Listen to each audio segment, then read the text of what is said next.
what I do is tell stories. The mode of travel has always been also a way that I curate and procure stories. I'm also a mother. As all mothers would know, your children need stories. Mothers in the house say hi. Yeah. So travel came about to me with my daughter instigating me, pushing me every day ahead and saying, tell me a real story. After having done 101 fairy tales since the age of 2 to 5, she said, tell me a real story. She said, is Rapunzel really real? That she has like all that long hair and she can send it down and someone can actually climb up on top of those? I said, maybe not. And that would be extremely unhygienic. And so she said, all right. So does Snow White's stepmom really turn into a fire-breathing dragon?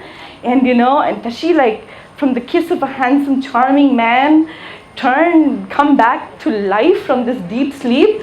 I said, no, sweetheart, maybe not.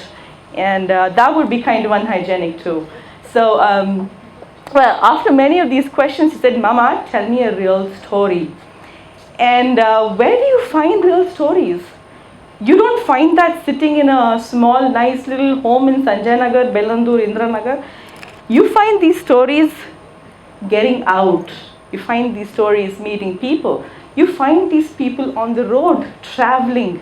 That's where you find stories. I said, all right, I'm going to get out now. I'm going to go find you a story. And she said, all right, Mommy, go get me a real story, like a real story. I said, what is your real story? Who do you want?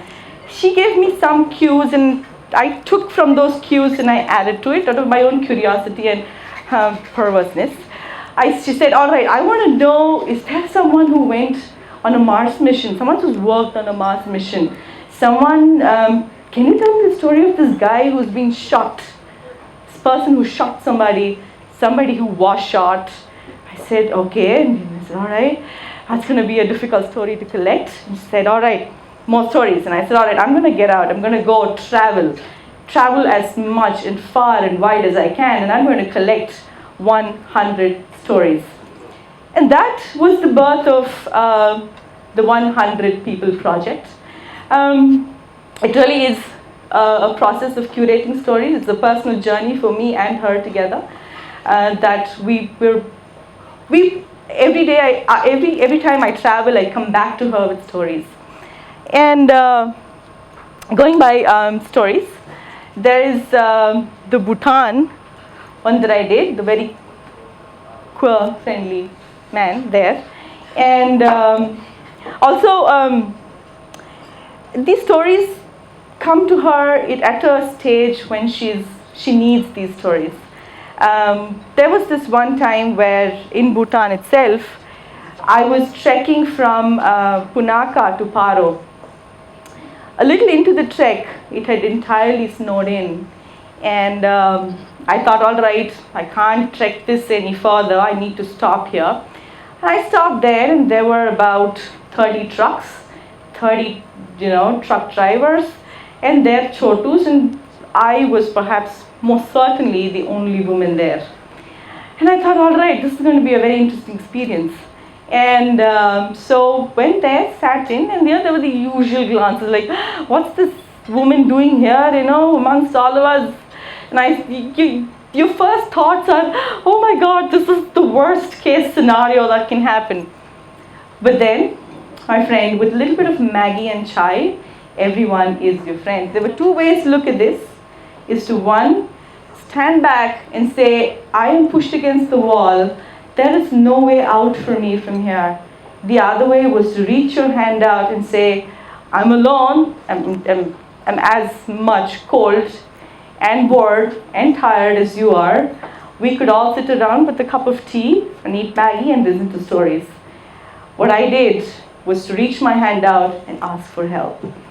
And it's exactly what the 100 People Project has helped me do. And when I go ahead in terms of, getting stories out, I have collected stories of a monk, stories of a male stripper, and stories of an escort. I have someone who's fought for the British against the Indians. And so these are some of the, also have a story of a hardcore biker. She's a fantastic lady. And so what I am doing right now, well, this is the space that we were all snowed in.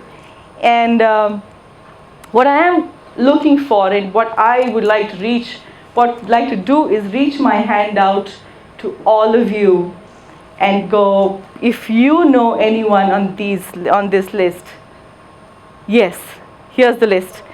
These are my 100 people.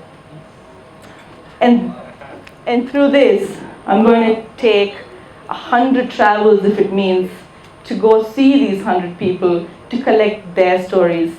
And she's 8 now, I have 10 more years. It's very short for me to meet and collect these 100 stories.